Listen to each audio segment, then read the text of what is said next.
Martial arts to me is about one thing, and one thing only, and that is a pursuit of the truth. Hi, I'm Ramsey Dewey at the JX Fight Club in Shanghai, China, and today we have a question from our friend Jimmy Alderson who asks, how do we know if a technique is legitimate or fraudulent? Because many techniques, for example in judo, are quite difficult and take a lot of practice and many hours to perfect and perform against a live resisting opponent. So how do you know you're just not doing it wrong? That's a great question. Now, I've made a bunch of videos where I debunk bad self-defense techniques, where I try them out against live resistance, and that really is the first part of the answer. Try it out against live resistance. Now, it is very possible that when you do that, you're going to do it wrong. For example, when I first learned the triangle choke, a basic, simple, high percentage technique from Brazilian Jiu-Jitsu that you see in Jiu-Jitsu and MMA all the time, I didn't get it for a very long time. It was very difficult for me. I couldn't pull it off. And the first time I finally got somebody to tap out to a triangle choke, I still did it wrong.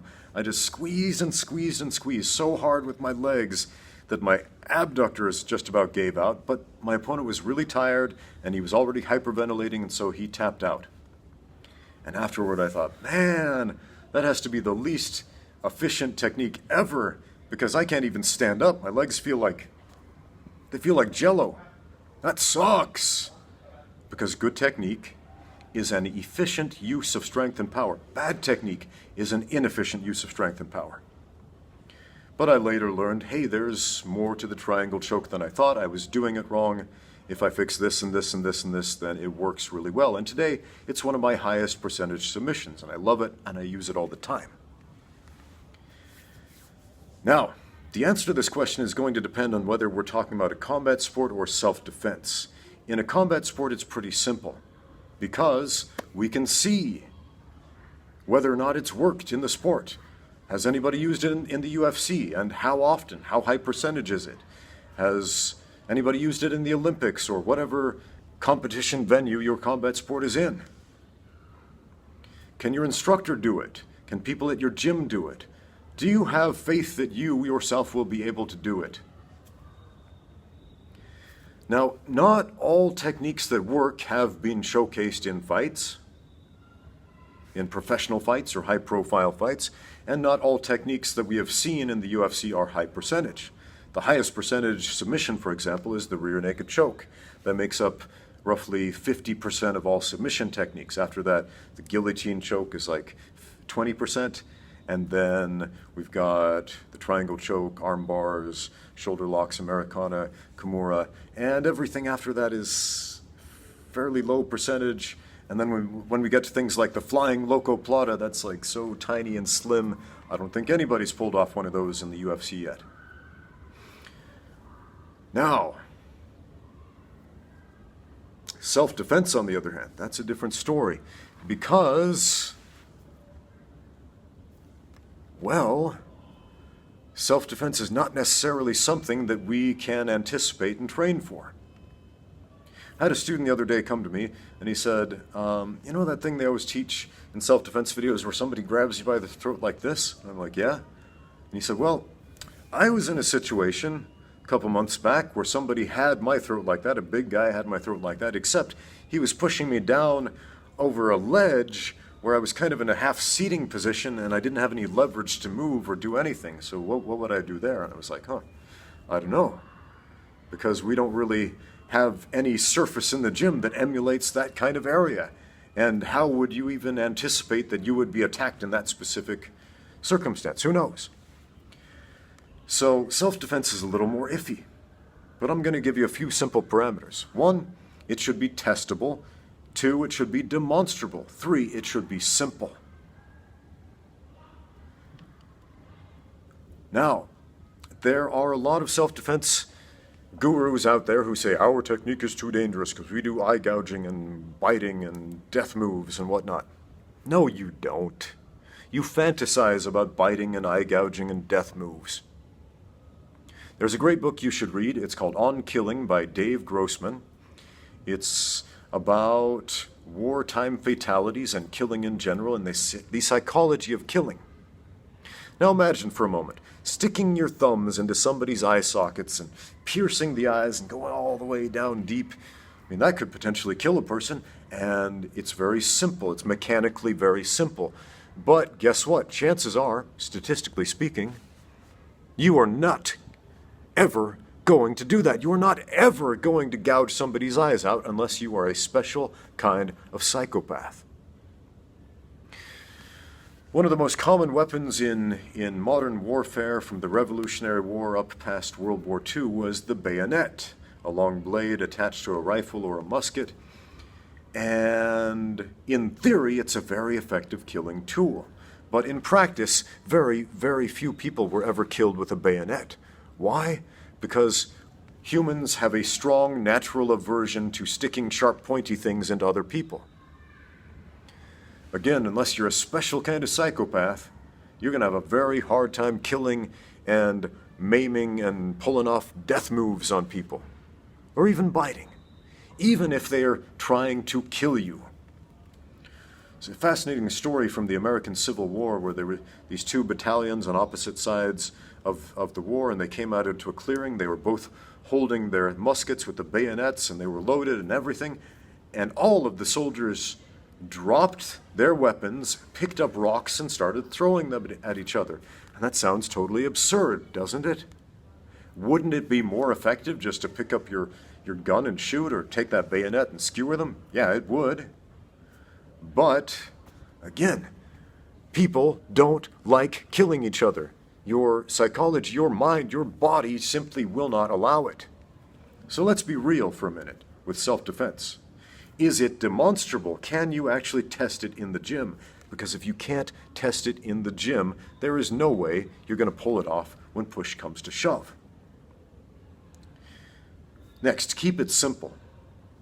There is a story I heard in the news a few weeks ago about this woman who was attacked.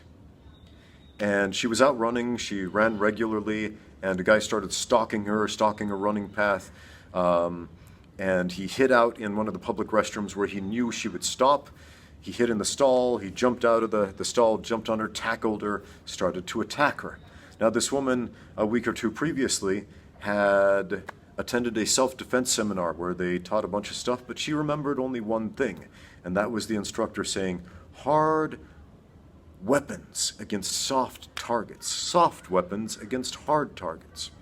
And so as she was being attacked, this came to her mind kind of like a mantra, and she said in the interview afterward that she just took all the hardest, boniest parts of her body and just started jamming them into the softest parts of his body, and biting and scratching and doing whatever it is that she could, screaming and shouting and swearing and clawing and just rapping her knuckles against the softest parts of his head as hard as she could, until eventually she was able to escape and lock him in the bathroom and call the police. Now, that is a self-defense success story. Why? Because she kept it simple. Now, another thing that nobody talks about in the self-defense industry is fitness. Remember, this woman ran every day. She ran regularly. She was athletic. She was fit. And when you have somebody who has 30 seconds of endurance fighting somebody who can run marathons, yeah, guess who's going to get tired when push comes to shove? So, man, one of the best self-defense techniques you can possibly learn is physical fitness. So stay fit, get strong, keep doing it every day. That's just a side note. Keep it simple.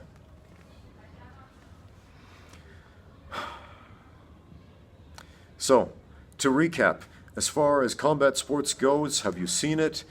Can your instructor do it? Can you do what he's asking you to do? Can people in the gym do it? Do you have a reasonable amount of faith that this is doable?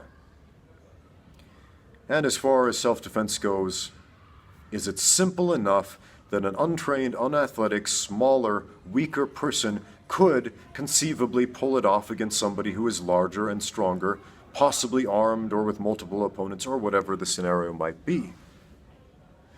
Also, Can you pull it off against dynamic resistance? Here's what I mean by that. The most common self-defense techniques taught on the internet are: what if somebody grabs your wrist? What if somebody does the two-handed rape choke on your throat? What if somebody bear hugs you from behind? What if somebody grabs your hair? And in every single one of these scenarios, the guy's just standing there still like an idiot for everybody to see him. That wouldn't ever happen in real life. Why? Because if somebody's going to grab you, they are going to pull you. They're going to lift you up. They're going to throw you. They're going to carry you off into a car or a van or a dark alley or something like that. That's the only reason they would grab you, is to move you. And you know, it's kind of the same concept in combat sports too. The only good reason to lay your hands on the other person is to move them, to unbalance them, to push them, to pull them. Because if not, you're wasting your time and your effort. So, does your technique work against dynamic resistance? Is it simple? Man. So a pretty good litmus test is what I've done in my videos. Just try it out. Because if a professional mixed martial artist with decades of experience in martial arts and self-defense and so many different fighting styles, you can't even shake a stick at it, cannot pull this stuff off against mild resistance with multiple attempts at it, then what is a weak, unathletic, small person who doesn't know anything about fighting, what are they going to do when a monster attacks them?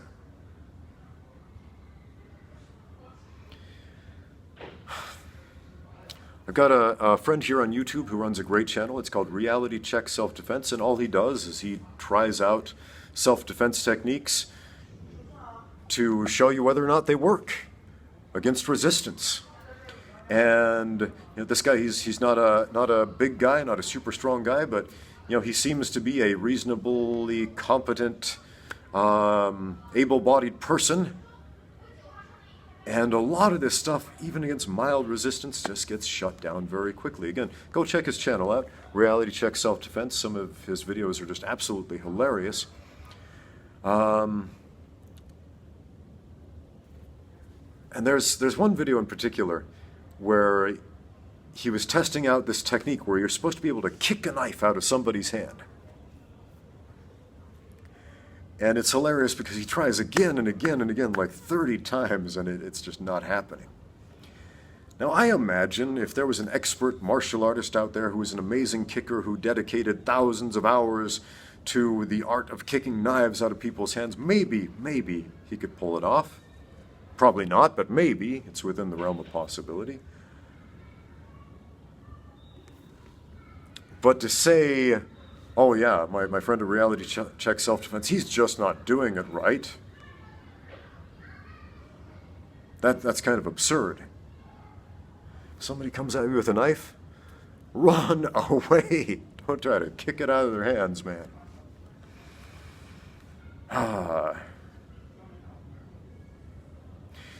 Anyway, let's be real, let's be honest. Martial arts is a pursuit of the truth, so pursue the truth. Put it to the test. Thank you for watching. Now get out there and train.